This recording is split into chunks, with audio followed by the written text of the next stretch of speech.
1949 भारत ने संविधान अपनाया। 1950 में गणतंत्र बना। देश अपने लोकतंत्र की नींव मजबूत करने में लगा था, लेकिन इसी दौरान उत्तरी सीमा पर एक ऐसा तूफान उठ रहा था जिसने भारत की सुरक्षा नीति को हमेशा के लिए बदल दिया। चीन द्वारा तिब्बत पर कब्जा। सदियों तक तिब्बत चीन और भारत के बीच एक बफर जोन था। तिब्बत ने अपनी धार्मिक और राजनीतिक स्वतंत्रता लंबे समय तक बनाए रखी।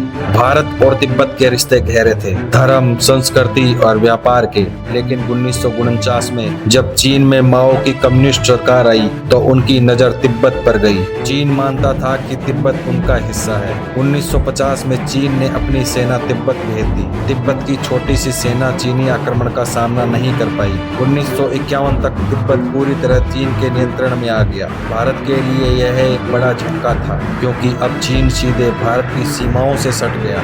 पहले जो बफर जोन था, अब वह खतरे का जोन बन गया था। उस समय भारतीय प्रधानमंत्री पंडित जवाहरलाल नेहरू थे। उन्होंने शुरुआत में चीन से टकराव से बचने की नीति अपनाई। भारत ने तिब्बत को चीन का हिस्सा मान लिया। दोनों देशों के बीच शांति बनी रहेगी। इसी सोच के तहत 1954 में भारत और चीन के बीच हुआ पंचशील समझौता, जिसमें दोनों देशों ने एक दूसरे की क्षेत्रीय अखंडता और शांति का सम्मान करने की बात कही। भारत में नारा गूंजा, हिंदी चीनी भाई भाई, लेकिन असलियत कुछ और थी। 1950 के दशक में ही चीन ने धीरे धीरे भारत की सीमाओं पर सड़कें और सैन्य चौकियां बनाना शुरू कर दी, खासकर अक्साई चीन इलाके में, जहां से चीन ने तिब्बत और शिनजियांग को जोड़ने के लिए सड़क बनाई। भारत को इसकी जानकारी बहुत देर से मिली। यही भारत की सुरक्षा नीति की सबसे बड़ी कमजोरी साबित हुई। 1959 में तिब्बत में चीन के खिलाफ विद्रोह हुआ।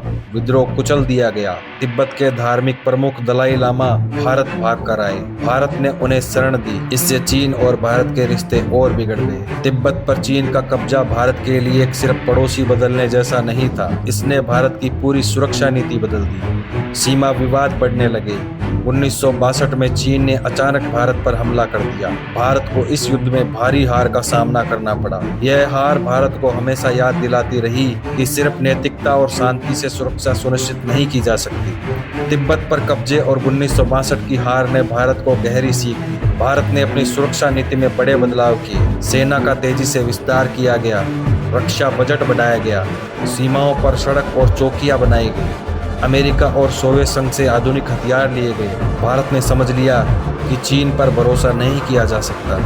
सीमा सुरक्षा और सैन्य तैयारी ही सबसे बड़ी गारंटी है। पर 1962 की हार ने देश को जगा दिया। आज भी जब भारत चीन सीमा पर तनाव होता है तो हमें याद आता है कि सब कुछ शुरू हुआ है तिब्बत पर चीन के कब्जे से। और यह सच है कि भारत की सुरक्षा नीति का असली आकार उसी घटना ने तय किया था। Thank you very much. जय हिंद, जय भारत। आगे बने रहिए।